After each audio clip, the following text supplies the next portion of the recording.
This is our fourth in a series of webinars intended to provide you with an insight into what makes our programs great here at DHS. We're also providing some guidance for you as student athletes and hopefully creating a DHS athletic community that we continue to grow on. If you missed any of our previous webinars from Coach Friedlander, Coach Winecki, or Coach McKendrick, you can find those on the athletic website. This is one of our biggest attendance for today, so that tells me that some of you maybe haven't seen those or hopefully have, and that inspired you to attend. But if you go there, they're all 20 to 30 minutes in length. They're a quick view with some really good information, so I'd encourage you to do that. I'm Coach Flannery, Associate Athletic Director here at Deerfield. Also with us is Assistant Athletic Director Coach Tomlinson and Interim Athletic Director Coach Luer, who have done a lot of work to make these webinars possible for us. Before we introduce our speaker, I just wanted to share a brief message with you all. This one jumped out at me as we work our way through and continue to be in this pandemic, as well as some of the other issues that we continue to see in our society today. And something I feel we all need for our own well-being, as well as spreading some happiness to others, is positivity. I came across an article that was recently in Forbes, and it talked about 5 key things that we can personally do to create more positivity for not only ourselves, but also those around us. So I wanted to share some of those with you. Number 1, surround yourself with positive people. It's said you are the sum of the 5 people you spend the most time with. So think about who those people are in your life, what you're bringing to those 5 people, and then what you're getting back. And if you're spending the right amount of time with the right people. Number 2 is practicing gratitude. What ultimately matters most in life is not what happens, it's how we react to that. We've had some of our other coaches talk about that a little bit in their webinars as well. And when you get into a dark place, consciously shifting your thinking to things you are thankful for. Things may seem real down, but if you consciously change your mindset, you can absolutely think of some things that you are thankful for, and that can change your outlook on everything. Stop negative talk is number 3. You are the person you spend the most time with. Are you building yourself up in those moments or tearing yourself down? Make sure you're creating a situation where you continue to build yourself up. Number 4 is celebrate everything. We all think about major milestones, but don't wait for major milestones. Celebrate your journey. Life is not about only major moments. It's about your everyday. And if you do not take a moment to celebrate your everyday and accomplishments and joys in your life, you're only savoring a very small portion of your lifetime. Make sure you celebrate small victories each day. And number 5 is do something nice for someone. One of the fastest ways to feel better about yourself is actually doing something kind for somebody else. And make sure that's a genuine form of kindness. And it'll serve you well and obviously serve them well as well. At this time, I'm going to turn it over to Coach Tomlinson, who's going to introduce our speaker for today. Thank you, Coach. That's an awesome message. I needed that today. All right, Warriors, I'm excited to introduce Jim Davis. Jim Davis is a former professional football player and champion powerlifter turned nationally recognized coach, author, and speaker. Jim is a graduate of Harvard University, Northwestern University, and Knox College. In addition to his work as the director of the Good Athlete Project, he is proud to be the staff and student wellness coordinator at New Trier High School. At New Trier, Jim leads one of the largest and most successful strength programs in the nation. He is also the founding director of the Illinois High School Powerlifting Association.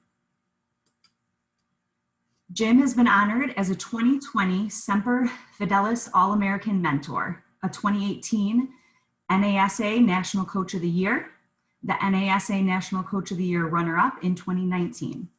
Jim has presented keynote addresses all over the world, including Chicago, Boston, LA, Ireland, and Haiti. His written work has been published in the Harvard Crimson, the Globe Post, the Orlando Sentinel, World of Psychology, and Olympic and Paralympic Coaching Magazine, among other locations. More of his writing can be found on one of the Good Athlete Project blogs, beyondstrength.net, which was recently named one of the top 20 sports psychology blogs by feedspot.com. While Jim's research focuses on human development and psychology through sport, it is the human connection that keeps him coaching. To be embodied, healthy, active, and working toward a shared purpose. There's nothing else like it. We're very excited and honored to introduce Jim Davis.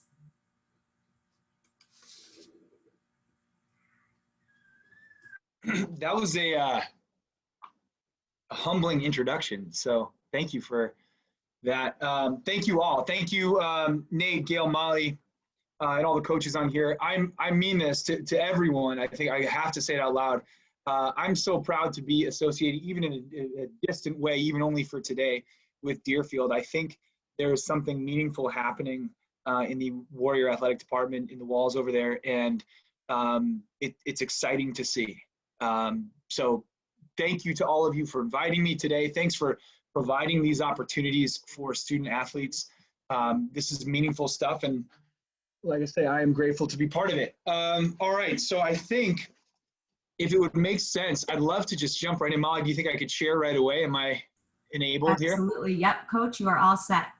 All right, so I'm going to share some slides, but when I do so, I'm not going to be able to see everyone's faces. So please feel free to unmute yourself for any sort of questions or anything like that. I genuinely would like to make this more of a conversation, if at all possible. So if there's something you'd like to learn more about, if there's something you'd like me to clarify further, or if you have a question on how to apply a concept to your own life, interrupt me at any time. And I think if I can move through this quick enough, we'll also leave some room for Q&A on the back end. All right.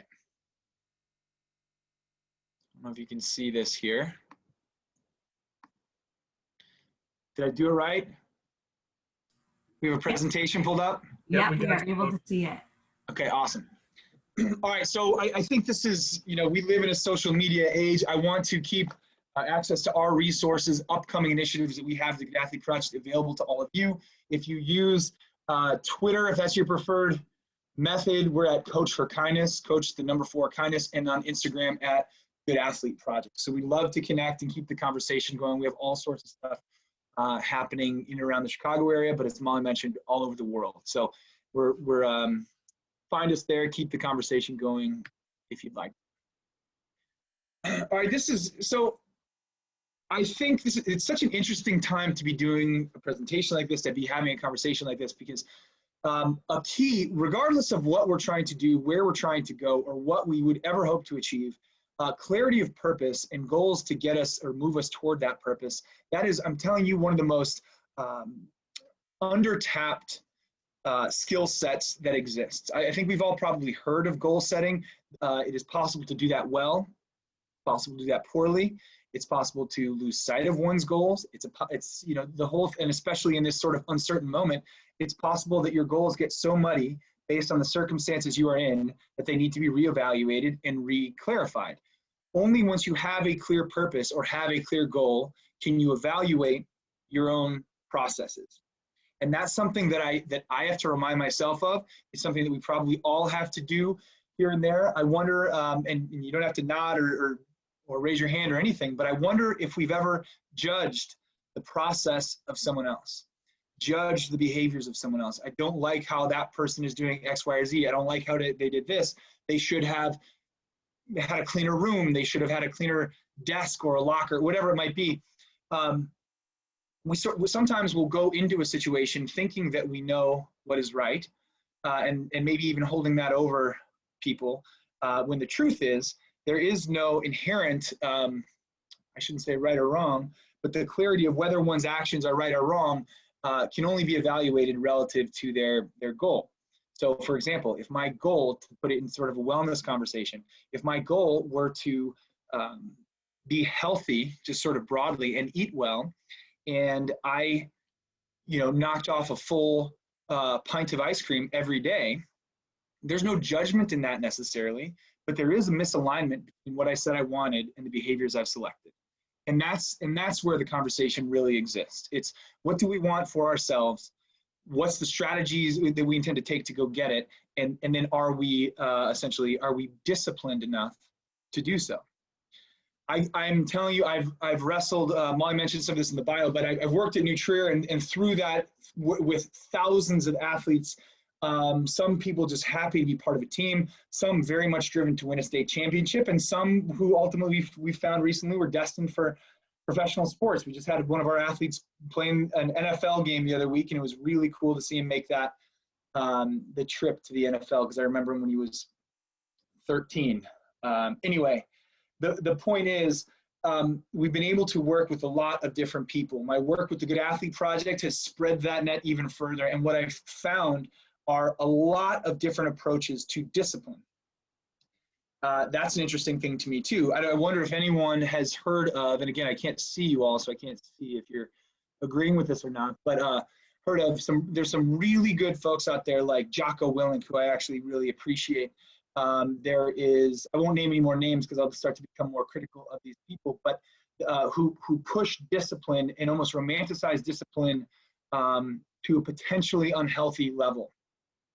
For example, if there were a narrative out there that said you had to be up at 3 a.m. every day in order to outwork everyone around you and degrade your own state of wellness in order to accomplish things, I think there's potential danger in that message. And unless you can answer the question of why exactly you want that, then that discipline is just sort of silly. Why do you want that much discipline in your life? And is it really discipline? If it doesn't adhere to a very specific set of standards, I would make a case sort of against it. That said, and what I would say there is, in the conversation of wellness, that would be neglecting one's wellness. I think we all recognize this, that sort of initiative erupts from an indulgence in wellness too, which also belongs in the conversation. We don't need a CBD bubble bath every evening, 12 hours of sleep, and the perfect breakfast to be well. So I say all of this to identify the idea that there is a range, there's a balance in the pursuit of wellness that will take discipline, it'll take intentionality, and we have to be sort of constantly evaluating it within ourselves and within our own lives. So when we talk about wellness, this is a huge movement recently. When we talk about wellness, let me say this, it is absolutely essential that you take care of your wellness. Prioritizing wellness does not mean that our lives should be absent of challenge. And that's a really important idea. It doesn't mean that we shy away from it. I know that Coach Manicki said, I believe it was obstacle as opportunity. Was that the title of his talk, or something like that? I'm reading a book right now called The Obstacle is the Way. So much of this might come from a reframing of language. Wellness does not come from an absence of challenge.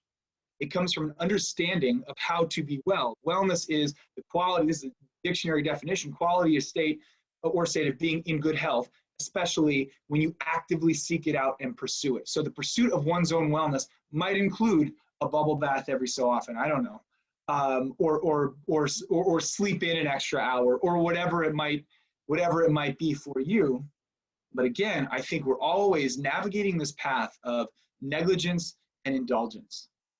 So very briefly, I'm going to share a story of the front end of my career. Molly mentioned that we're very lucky. New Trier is a cool place to work. It's a special place to work. Maybe it's not as cool as Deerfield, but don't tell them I said that. But it's a unique spot. We built the strength and conditioning program at New Trier from scratch about 10 years ago. So 10 years ago, I started in the position as the first strength coach the school had. We had that year about 80 people. It was pretty much the football team, because I was an assistant football coach at the time, and a handful of wrestlers. That program ultimately has grown from me in a room with 80 people to a program that has more than 2,000 weekly visits, or at least we did pre-quarantine. 2,000 weekly visits, a staff that ranges from 6 or 7 in the regular school year to sometimes more than 20 in the summer when we run a series of camps. It has been nationally recognized. It's become a pretty darn cool thing, and I'm honored to be part of it.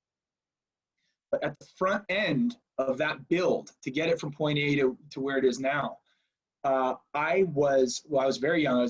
I was right out of college. I was I was actually still involved in the pursuit of my own football career, but had decided to jump into strength and conditioning as a job. And I'm telling you, I sat in the weight room 9 periods of the day before school, if I was ever asked to, and like into the evening.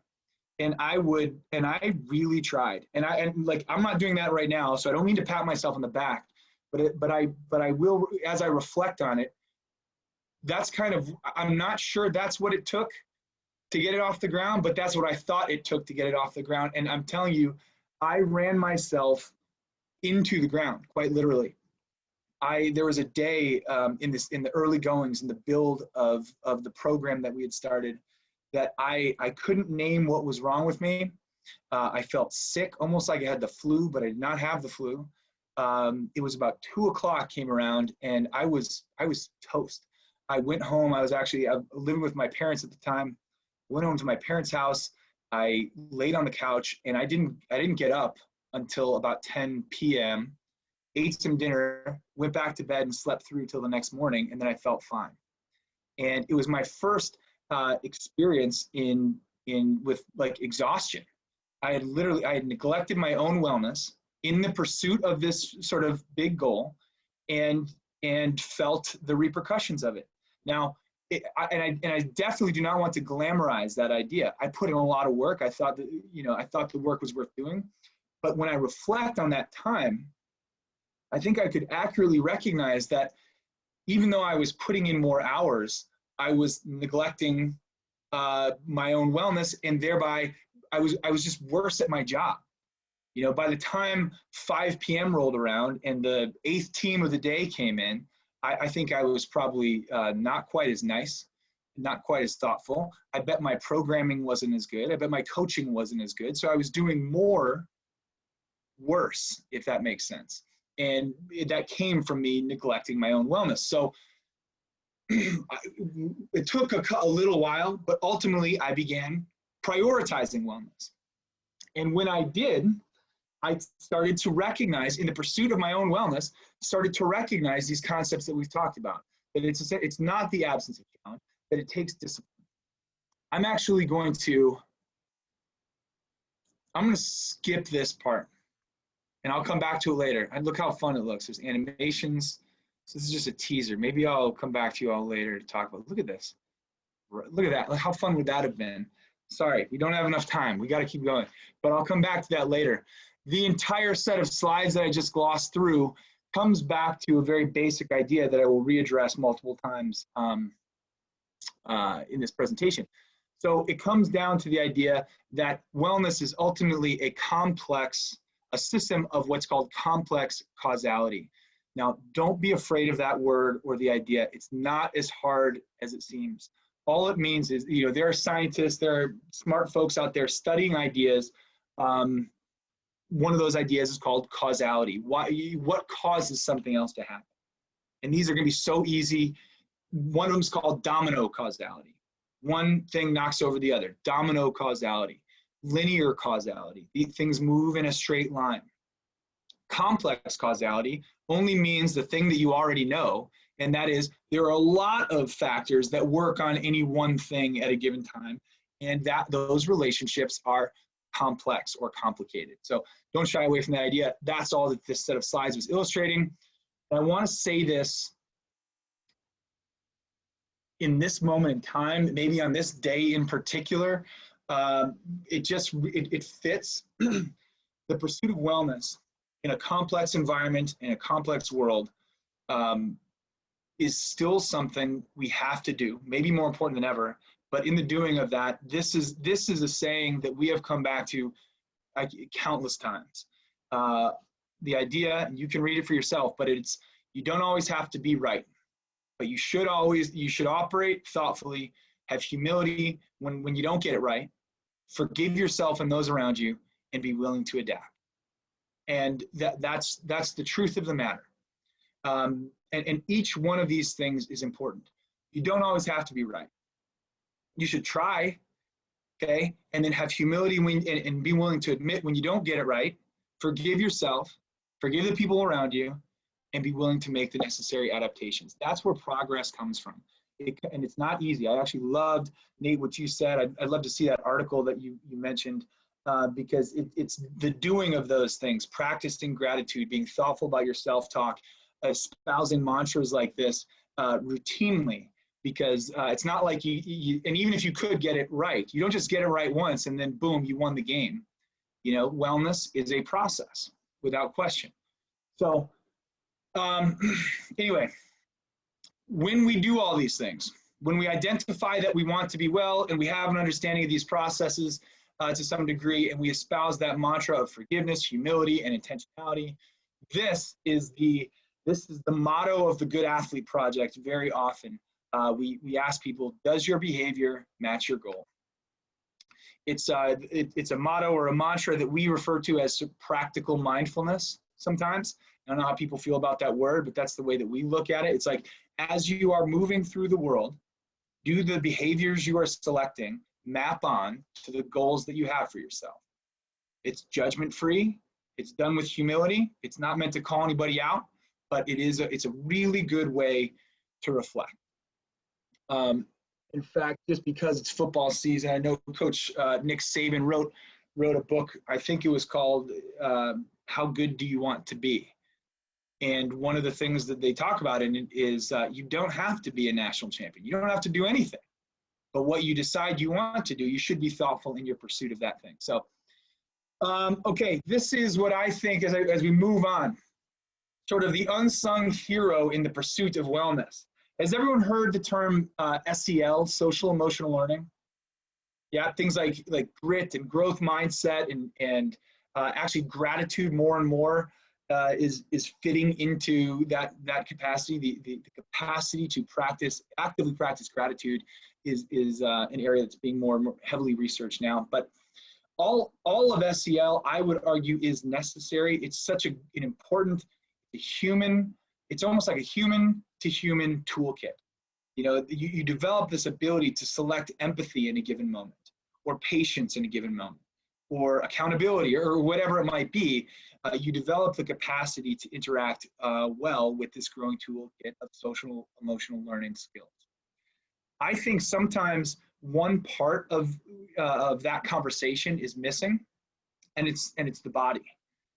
So this is a quote from, actually, she's an advisor to the Good Athlete Project. We recorded a podcast with her. If anyone listens to podcasts, we recorded one with Lisa. Your brain did not evolve for you to think and feel and see.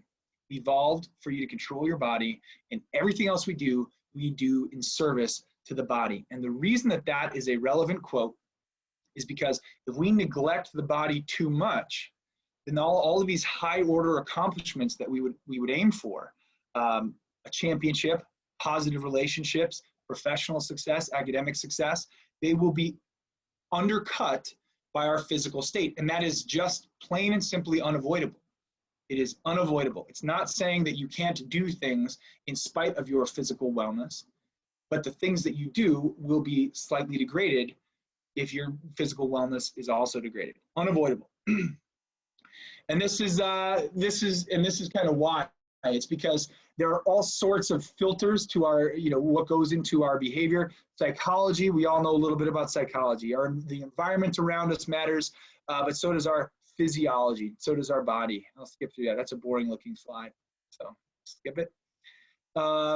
This is something, if you get nothing else out of today, I hope you walk away with this framework, because I think it's a meaningful one. And whether you are a student athlete, a professional, someone in a relationship, I think using this framework as a tool to evaluate your state is a really helpful thing. So high order performance is the goal. If you are in a goal setting workshop, or because it's the turn of the year, if you want to sort of reflect on what happened and plan for what's to come, whatever you select is going to be a high performance outcome. And I'll tell you, thinking back on my own experience as a high schooler, sometimes navigating the complicated social atmosphere of the lunchroom can be a high order performance outcome, especially when it's sandwiched between two challenging classes and you've got a game coming up or a hard practice. These are not easy things that just anyone can pick up and do. So I think we can reflect on this more often than not, but especially when it comes to outcomes like winning a championship or getting into a premier college, whatever it might be. These are high order performance outcomes. That's what we mean on the with this with the top rung of the pyramid here. This bottom level is a level we call bedrock. And essentially what we reflect on is, are we nailing the 3 core components of bedrock? If not, we probably shouldn't advance up the framework. So if we're not eating, moving, and sleeping well, we shouldn't necessarily onboard the financial strategies of Warren Buffett or these business tycoons. You can't jump to the top without taking care of the bottom.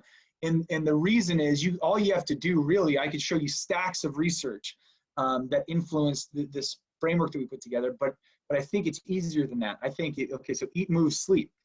If you flip this, if you don't do these well, if you do these poorly, and you are malnourished, sedentary, and sleep deprived, how good could you possibly be? It doesn't take advanced understanding to put the pieces together, but I would say that it does take a continued sense of awareness.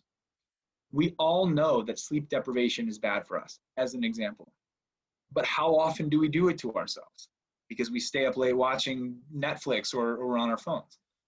We all know that to fuel an athlete with Cheetos and Mountain Dew is the wrong decision, but sometimes we do it. So to continually come back to this forgiving state of self-awareness, does my behavior match my goal? That's where we start. So I can go on and on about that. We do, one of the big initiatives that we are on right now, especially in quarantine, is we do virtual workshops and we do evaluations of teams, cultures, and systems to identify where the major levers are. And you'd be amazed at how often developing a set of strategies around something like sleep or exercise and nutrition can change the look of the entire culture. Because once you move from there, now you move into language, communication, and relationships. That's our LCR level. And this is not hard to understand because you've all done it. I don't mean to accuse you, but I know that I did when I was in high school. How many times have you gotten to the dinner table or it's dinner time and you're rude or short with the people that you care about maybe most in the world, right? Like you're rude to your family, or you're short with your family. You don't want to talk to your mom or something, I think about that regularly. I reflect back on my own life. Again, infinite number of compounding variables there. But one thing that stands out to me is, if I practiced on a Monday night, woke up early on a Tuesday morning, went through a day, a potentially stressful day, fueled myself with, my thing was like mozzarella sticks from the lunchroom. I'm tired. I go to practice again. All of a sudden I get back to dinner, and I'm tired and hungry and stressed out, and I do things, I select behaviors that I would not have if my physical state was at a more sort of level spot. So something to reflect on. In fact, if anyone's interested, there's a paper, when I say a paper, I'm talking about like published in a well-regarded scientific journal on the concept of hunger, which we may have all felt at different times in our lives. So again, pretty clear example of how our physiological state can influence just the way that we talk and communicate. Then we come to something we call the GAP capacities. GAP is an acronym for Good Athlete Project, but it's also bridging the gap from regular function to really high quality functioning. GAP capacities are a lot of those SEL capacities, like grit and growth mindset and things like that. But a good way to sort of see the thing in its entirety is, if you think about a sports season, you will absolutely need a growth mindset. Whether you want to name it that or not, you will absolutely need a growth mindset to progress successfully through an athletic season. There will be obstacles. There will be challenges. And you can, like Coach Winnicki mentioned, and as is inherent to the sort of the idea of growth mindset, if you name it, if you think about it as a challenge, like, oh, this stinks, then it's going to stink worse. But if you recognize setbacks as opportunities, and you're able to sort of self-talk your way through those moments, then growth is then possible. Okay, so let's go ahead with that assumption. A growth mindset is necessary for a successful athletic season. Fantastic. Growth mindset, whether it's self-talk or whether it's or player to coach or inter-team communication, you need to use language to utilize a growth mindset. That's just how it is. Some people are more naturally in tune with it than others, but everyone to some degree needs to talk their way through it, needs to work their way through it. If your language is not functioning at quite a high level because you're on 4 hours of sleep, then you can all of a sudden see how this entire thing degrades. Sleep deprivation, language loss, decreased utilization of gap capacities, higher order performance drops. Okay, so we see how the whole thing fits together. The last two, I would say, especially in this day and age, to no fault of anyone, honestly, if you ever see The Social Dilemma, you might recognize already what I'm talking about, but the pursuit of your attention has never been this high. The pursuit of the attention of humanity has never been quite as high. The cell phone, the TV, the computer, like all of these things, people are trying to grab your attention, hold on to it as long as they can, and then monetize it. And I don't mean to go on a tangent there, but the ability to focus attention for sustained periods of time is a skill set that is going to, we're going to recognize in the next 5-10 years just how important that is. In fact, I was in a conversation the other day about, I hope this is not a weird word to say, but you talk about sex ed is a component of a health classroom. Well, tech ed is going to be an increasing part of a health classroom, probably sleep education. These things are going to have not be sort of peripheral players in health education, but they're going to be essential to it. How to navigate the world begins with focusing one's attention. The more complicated your life gets, the more important that is. So I don't mean to go too heavy on it, but I really think it's important. The other one is a conversation in ethics. And I really do think this matters. And I used to, in the first version of this framework, we called it morality, conversation of morals, that we pulled back, and this is the reason why. I don't think there is necessarily one strict set of, one strict moral code that all of you need to follow.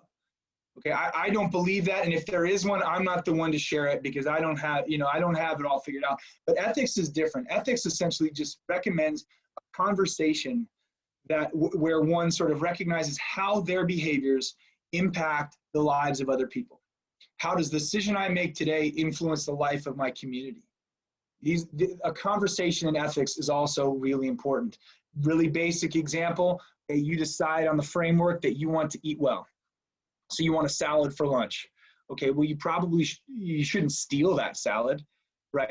So that it overlaps.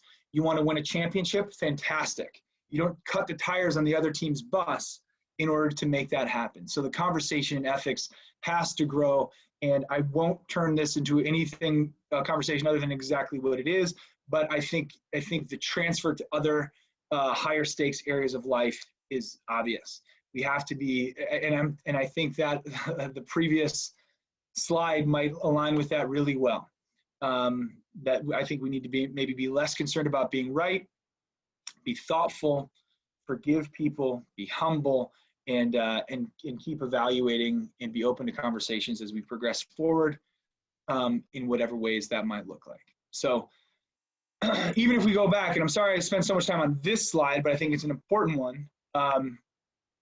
In the doing of that, you're not always going to be right. I know my focus in grad school was cognitive neuroscience.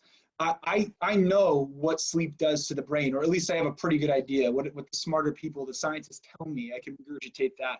So I have a good idea what happens to your brain in a state of sleep deprivation, and sometimes I stay up too late watching Netflix. I said it. Don't be, it's the truth of the matter. So that sort of humility, I think is important to this whole thing. I'm not going to take you down that road too far, so I'm skipping some of these just for sake of time. But I would say this, there's a lot of push in the conversation of mindfulness out there. You can be both mindful. To anyone who might be against the word, you can be both mindful and tough. You can be both mindful and disciplined. And you don't even have to be mindful if you don't want to. It's just naming. But you should be thoughtful. You should be present. You should cultivate the ability to focus your attention. You should be aware. And from a performance standpoint, I don't know how you would ever perform at a high level without some sort of mindful, thoughtful awareness, unless you just sort of lucked into success, which is not quite as appealing. Like when Tom Brady, I hope he's still relevant, when Tom Brady is in the fourth quarter about to try to stage a fourth quarter comeback in the Super Bowl, and he's got 300-pound defensive ends, coming after him, he's not getting all jacked up and angry and trying to lash out at the people who are opposing him. He centers himself. He centers himself so that he can see the problem better, so that he can understand where the blitzes are coming from, so he can evaluate the coverage and make the right decision in the environment that he's in. So this idea of practical mindfulness is not I actually am really resistant to the term. If any of the teachers out there have heard soft skills, the soft skills of SEL and things of that nature in relationships. It's anything but soft. This stuff is hard sometimes. It is not easy to make good decisions, especially when it comes to empathy or the discipline of your own wellness. Ultimately, again, we always come back to this question: does our behavior match our goal? If you say no, forgive yourself and ask yourself why. Course correct or move the target. That's that. So I see a few Deerfield represent. When do I get the hook here? When are you going to cut me off?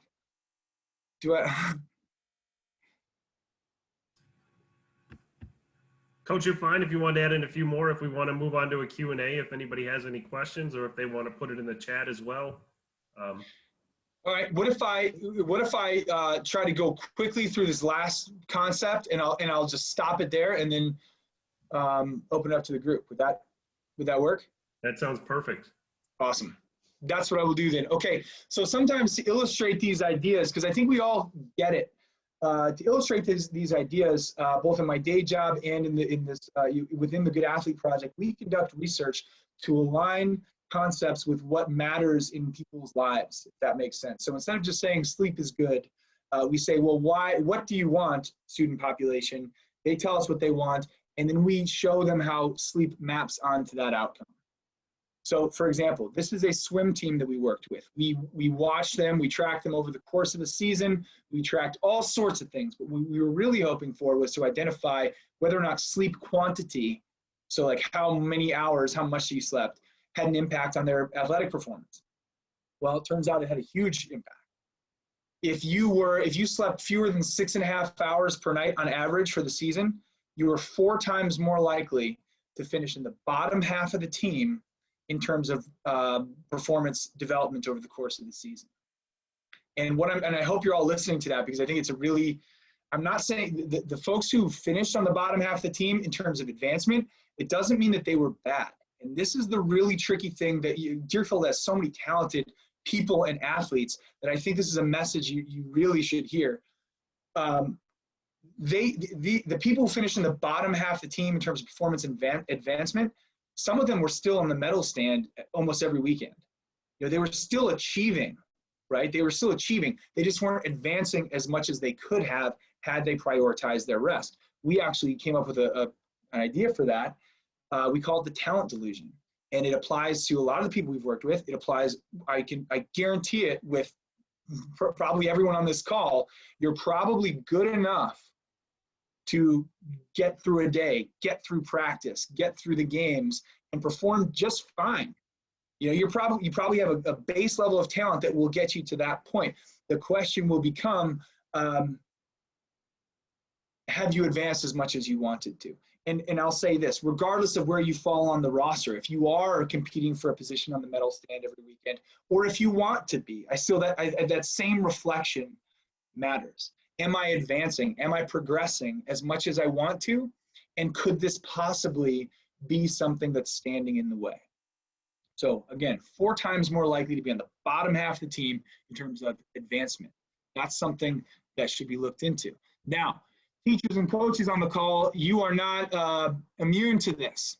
So we find this sometimes in a student population, but it's unfortunately sometimes for some students because of systems that are in place, but we do it as professionals all the time. Sleep loss and cognition. So literally just how do you perform mentally the day, going through your day. If you pull an all-nighter, 0 hours for a full night, lapses in concentration and missed responses on tests increased by 400%. This was done at a lab out of UC Berkeley. It's like, okay, that kind of makes sense. If I don't sleep, I don't do well the next day. Easy enough. But they kept that going, and they tried a bunch of different tests. 4 hours for 6 nights, you know, so they actually slept for 6 nights in a row, not even a week, 400%. 4 hours a night for 11 nights, like it's like pulling back-to-back all-nighters. I really hope nobody on this call is only sleeping for 4 hours for 11 continuous nights. But this one, I know people have done this before. I've done this before. There are some people, in fact, my sister just had a child not all that long ago. There are some people to whom 6 hours sounds like a solid night's rest. That sounds pretty good.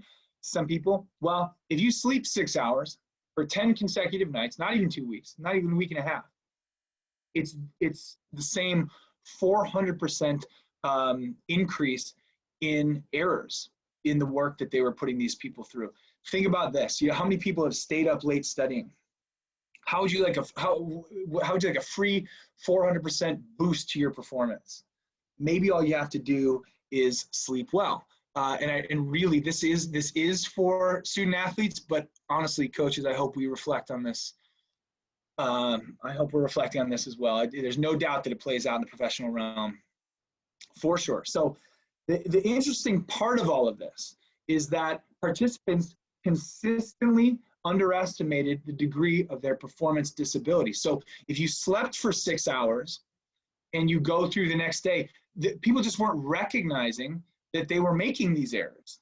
They still were, it's quantifiable, they still were making the errors, they just weren't recognizing it. And I could go into the physiology of that at maybe a later date, but the short version is your life is probably not in jeopardy at this point, which is why your body is not ringing alarm bells as it would if you had 0 hours, but your performance is in jeopardy. So anyway, that's talent delusion also, right? We don't recognize that this is a problem in our performance in the way that it quantifiably is. So last little bit, I swear this is the last bit. I could talk all day on this stuff. I love it, but some of you might recognize this guy.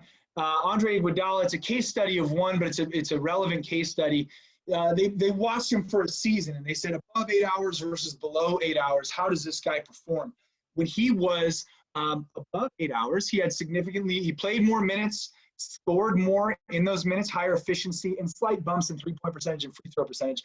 The thing that really stood out was when he was below 8 hours a night, he 37% increase in turnovers, 45% increase in fouls committed. I mean, you all know this, but that's game-changing in a very significant way. How does that map on to the neuroscience? If you're sleep deprived, there's a 60% increase in emotional reactivity.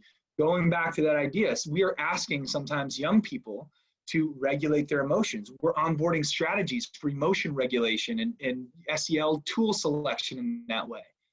Well, if you're sleep deprived, I think we all ought to know that we are automatically making that significantly harder. So that matters in a lot of ways. I'm going to use this as a sort of provocative final slide. I'm not even going to tell you what it means.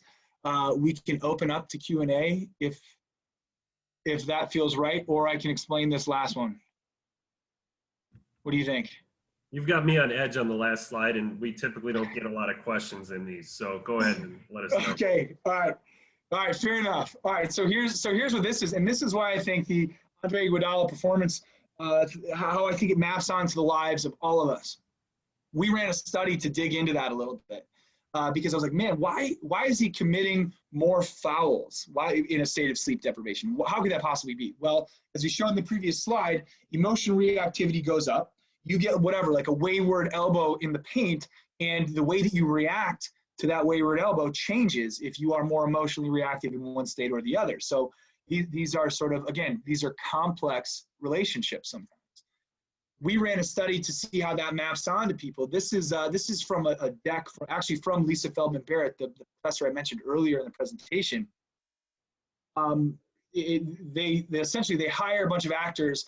Those actors display an emotion. There's no right or wrong in the emotion. But the cards, these professionally derived cards, are all for emotion recognition tests. So we set out to find out if exercise could positively influence the way we perceived emotion in others. Think about that. So exercise is supposed to stimulate positive neurochemical production with dopamine, serotonin, certain norepinephrine, acetylcholine, things like this that alter mood. And we were wondering that if in that state of an altered and improved mood, do we also interpret other people differently?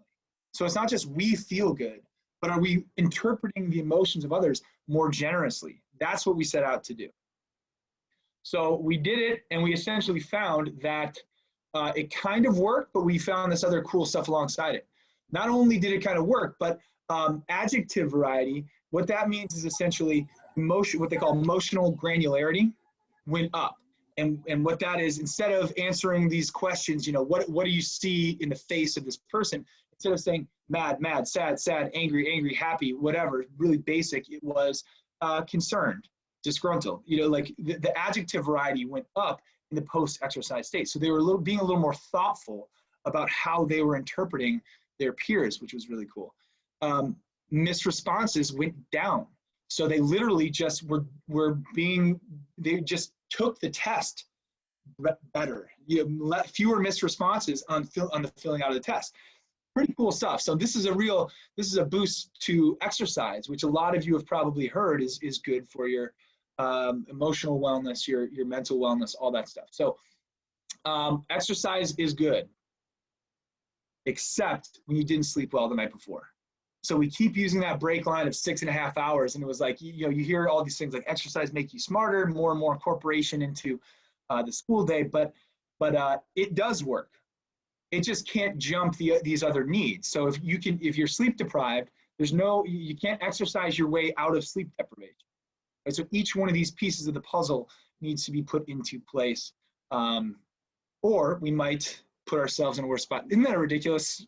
Like this is professional scientific research, but this poor guy. Anyway, if you ever see him, don't say that I made fun of him. That's really all I've got. I guess I certainly would open up to Q&A. We have a podcast that if anyone's interested in podcasts, I hope you look into it. We put a lot of good information out there. I have a lot of cool guests on.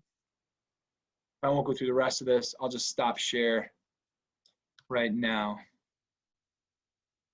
Don't forget about this part, by the way. We love to stay in contact with people, Instagram and Twitter. All right. Awesome. Thoughts, Really ideas, questions, concerns? If anybody has any questions, feel free to put them in the chat or in the Q&A, or just unmute yourself and feel free to ask. Otherwise, Coach Davis provided the contact information there. If you missed that and want to get connected with them, you can reach out to us in the athletic department and we can make that connection happen too. We don't have any questions. Coach Tomlinson, I'll let you close us out if you want to today. Drew, you don't have a question? I'm just kidding. I don't mean to put Drew on the spot. You seem like a very nice guy. I don't have a question right now. I don't. All right, all good, man. I would say that, and I'll just throw it out that the extension of to be able to reach out. I really do hope that if there's anything interesting here at all, that you do take advantage of it. It is, that's not an empty thing. We love working with people and teams, and I think you'd be amazed. We've done so many. I'm surrounded by whiteboards right now. You can't see them, but so many goal-setting workshops for teams that have proven to be really effective.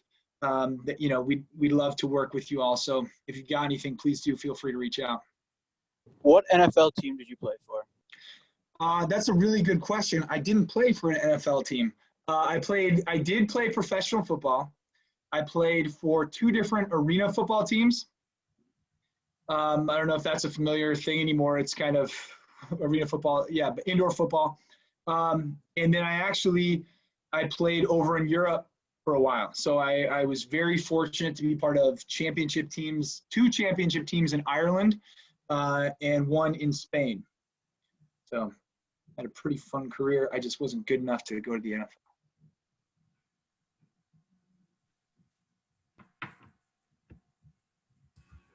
Fair enough.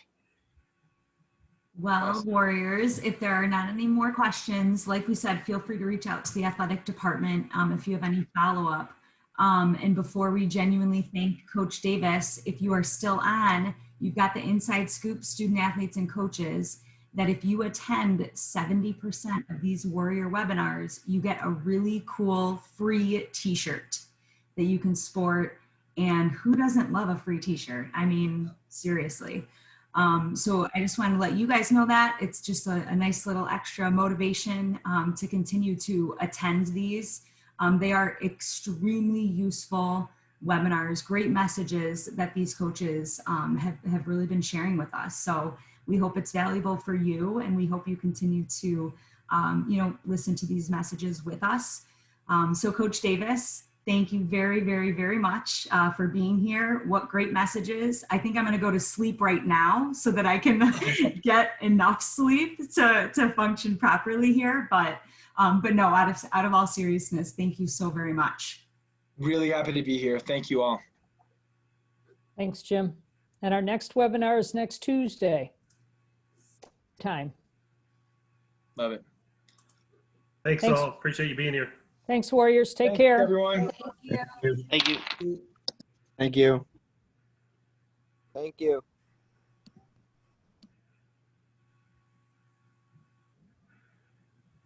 Thank you. Thank you. This was awesome. Is this an athletic department debrief? I like this. Thanks, Jim. Mark, thank you, sir. I just want to say one thing, Jim. I'm a Yes. health teacher, and what I've been hearing from my students for the last 2 days is they're really struggling with sleep. So I'm moving my little mini unit on sleep from the middle of the semester and starting it next week. Oh, wow. And I love Matthew Walker. I think he's dynamite. Yeah. Yeah. Hold on, Sarah. It's never all I that have far it. away. Yeah. I have Yeah, I'm a huge fan of Andy Milne. So Oh, yeah. Andy's a great guy. Yeah. And Yeah. he did right. He's a huge proponent of Matthew Walker. yeah, so I'm glad that you reinforcing that. I have a bunch of athletes in my health class, so Yeah. I'm hoping if they hear the message twice, they're actually going to get it. Sarah, isn't it interesting that it's such an obvious thing? Like if you are sleep deprived, you feel worse the next day. You notice, at least for me, I feel worse. I know that I'm not performing to the best of my ability. And I'm telling you, I went through reflecting on my own academic career. I'm so grateful to hear that you're teaching this because I went through, I have 2 master's degrees. I don't think I ever learned how to sleep well. You know, like the importance of it, literally how to do it, strategy. I didn't know what I was doing wrong. You know, whether it was eating late at night, I didn't know that was a big deal.